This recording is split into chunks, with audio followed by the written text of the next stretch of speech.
اگه بازی الدن رینگ رو تموم کرده باشین و دنبال یه بازی تو حال و هوای الدن رینگ میگردین، قاعدتاً باید برین سراغ بازی‌های دیگه فرام سافتور مثل سری دارک سولز، سکیرو و بلادبورن. اما کیه که الدن رینگ رو تموم کرده باشه و با این بازی‌ها آشنایی نداشته باشه؟ واسه همین می‌خوایم تو این ویدیو بازی‌هایی رو معرفی کنیم که ساخت استودیوی فرام سافتور نیستن و شاید حتی بعضی‌هاشون هم سولز لایک نباشن، اما کاملاً حس و حال اون بازی‌ها رو بهتون منتقل می‌کنن. سلام، اینجا بازی پلاته و امروز با شماییم با معرفی 10 تا بازی تو حال هوای الدن رینگ و بازی‌های سولز لایک.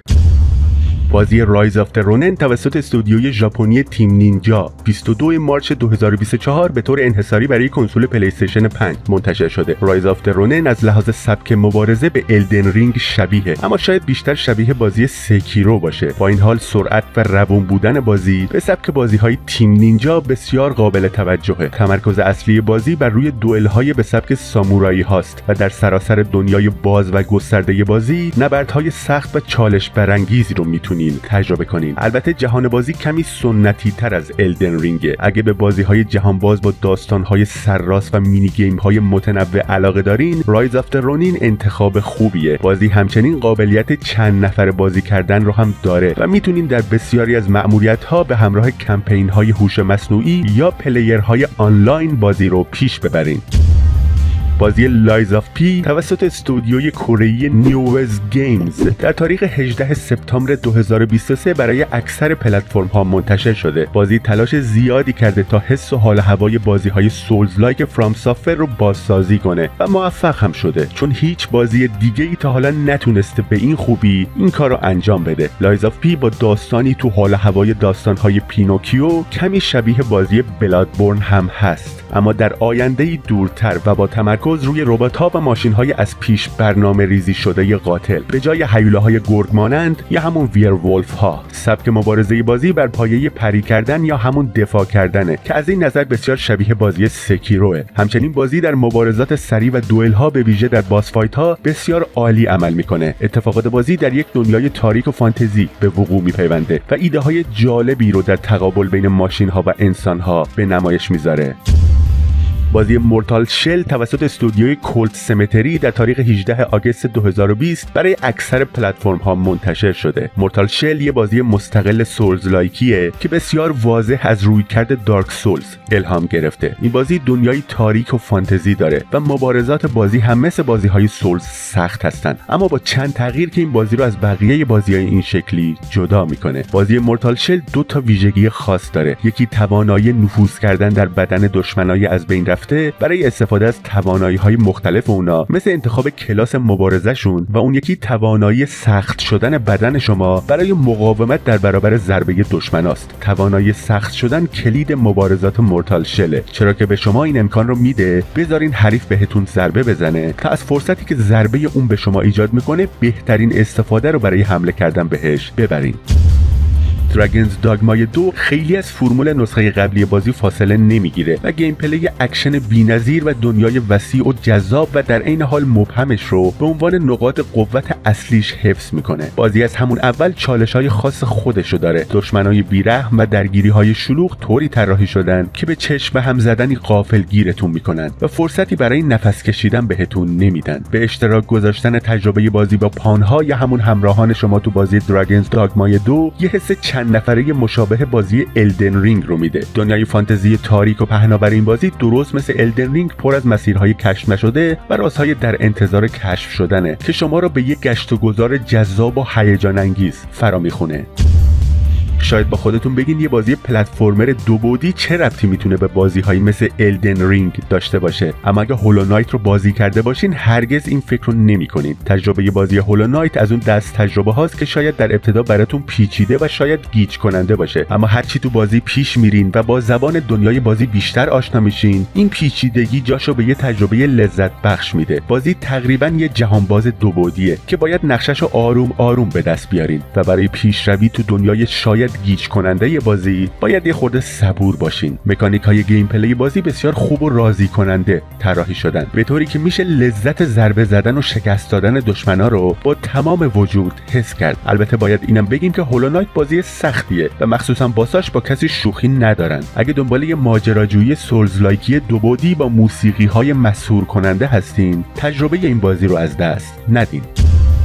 سری بازی های نیو نتیجه ترکیب تجربه تیم توسعه دهنده تیم نینجا در زمینه مبارزات سریع و شدید با مکانیک های شبیه به سولز. کلا تیم نینجا همیشه به این متهم میشه که خیلی دنبال روی استودیوی فرام سافتوره. بسیار از عناصر آشنای بازی های سولز فرام سافتور مثل وجود نوار استقامت یا همون استامینا بار برای محدود کردن حرکات هجومی و دفاعی شما تو سری نیو هم به چشم میخوره. سختی سری بازی های نیو مخصوصا شماره دومش شاید شبیه سختی بازی سکیرو باشه و میتونه برای خیلی از بازیکنان ناامید کننده باشه، اما در کنارش برای خیلی ها هم میتونه یه چالش لذت بخش باشه.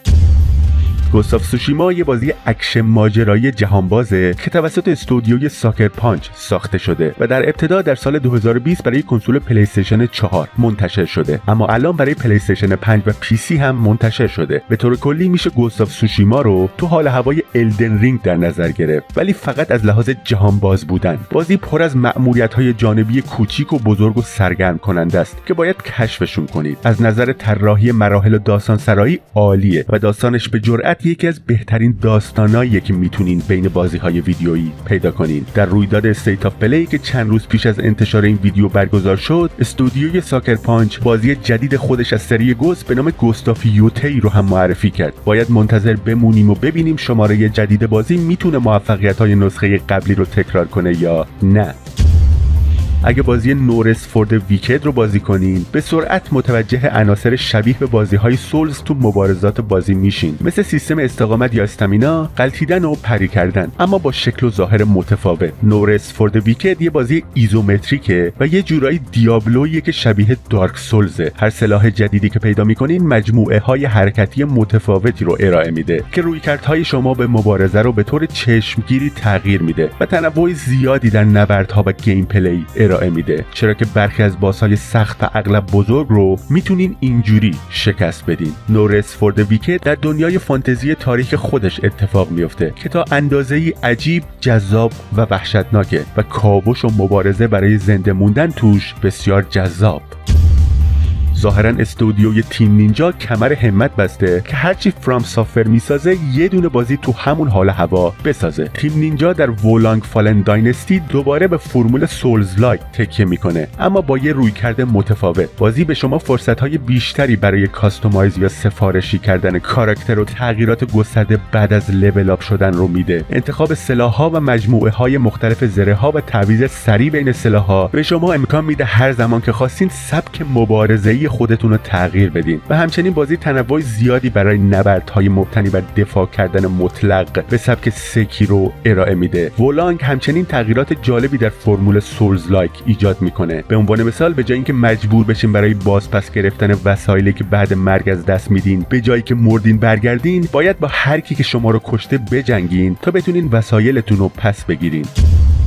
بازی بلک میس ووکانگ یه بازی اکشن نقش‌آفرینیه که بر اساس رمان کلاسیک چینی قرن 16 سفر به غرب ساخته شده. این بازی توسط یه توسعه دهنده چینی به نام گیم ساینس ساخته شده و در تاریخ 20 آگوست 2024 منتشر شده. گیم پلی بازی بعضی از المان‌های بازی‌های سولز لایک رو تو خودش داره، به این معنی که چالش برانگیزه و به زمانبندی دقیق و استراتژی نیاز داره. همچنین بازی اوپن ورلده و با مانسترها و باس‌های زیادی طرف هستیم. مبارزات سریع و روونه و شما میتونین از طیف وسیعی از سلاح‌ها و توانایی‌ها استفاده کنید. بازی با استفاده از موتور بازیسازی آنریل انجین 5 ساخته شده که زیبایی‌های چشم نواز و خیره کننده و جزئیات محیطی زیادی داره. جهان بازی از اساطیر و فولکلور چینی الهام گرفته شده.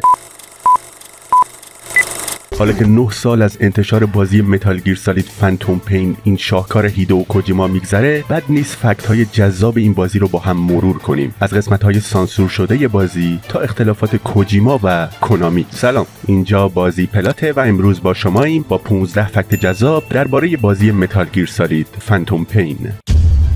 بازیگر کاراکتر کوایت تو بازی یه مدل هلندیه